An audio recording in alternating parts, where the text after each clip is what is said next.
നമസ്കാരം, ഞാൻ റോഷൻ നെടുമ്പറമ്പിൽ. സുഹൃത്തുക്കളെ, നാം ഇന്ന് അനുഭവിക്കുന്ന വലിയൊരു വെല്ലുവിളിയാണ് മാലിന്യ സംസ്കരണം.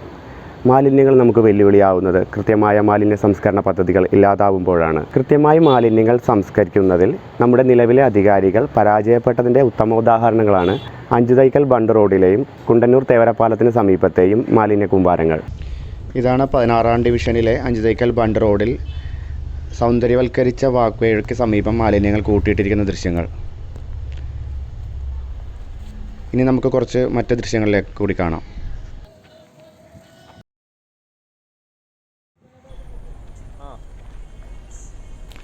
അതുപോലെ തന്നെ മാലിന്യങ്ങൾ കൂട്ടിയിട്ടിരിക്കുന്ന മറ്റൊരു ദൃശ്യമാണിത്. 16-ാം ഡിവിഷനിൽ കുണ്ടന്നൂർ തേവരപ്പാലത്തിന് സമീപമാണിത്. എന്തടിസ്ഥാനത്തിലാണെങ്കിലും ഇത്രയധികം മാലിന്യങ്ങൾ ഒരു തുറസായ സ്ഥലത്ത് നിക്ഷേപിക്കുന്നത് ശരിയല്ല. അത് പല പകർച്ചവ്യാധികൾക്കും അതിലുപരി പല പാരിസ്ഥിതിക പ്രശ്നങ്ങൾക്കും കാരണമാകും. 10 വർഷക്കാലം തുടർച്ചയായി ഭരിച്ചിട്ടും മാലിന്യ പദ്ധതികൾ ഉണ്ടായിട്ടും കാര്യക്ഷമമായി നടപ്പിലാക്കാത്തത് നമുക്കെല്ലാവർക്കും അറിയാവുന്നതാണ്. നിരന്തരമായി ആവശ്യപ്പെട്ടിട്ടും ഒരു നടപടിയും സ്വീകരിക്കാൻ അധികാരികൾ തയ്യാറായില്ല എന്നു മാത്രമല്ല, മാലിന്യങ്ങൾ വലിച്ചെറിയുന്നത് തടയാനുള്ള ഒരു നടപടിയും ഇതുവരെ സ്വീകരിച്ചതുമില്ല. നഗരസഭകളിൽ വരുമാനത്തിൻ്റെ കാര്യത്തിൽ നമ്മേറെ മുന്നിലാണെന്നുള്ള കാര്യം നമുക്കെല്ലാവർക്കും അറിയാവുന്നതാണ്.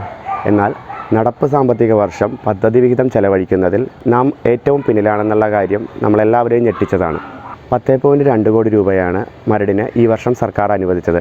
അതിൽ 2.31 കോടി രൂപ മാത്രമാണ് ചിലവഴിച്ചത്. ഈ തുക പാഴാക്കി കളഞ്ഞത് അടിസ്ഥാനാവശ്യങ്ങൾക്കായി മുറവിളി കൂട്ടുന്ന ജനത്തിനോടുള്ള വെല്ലുവിളിയാണ്.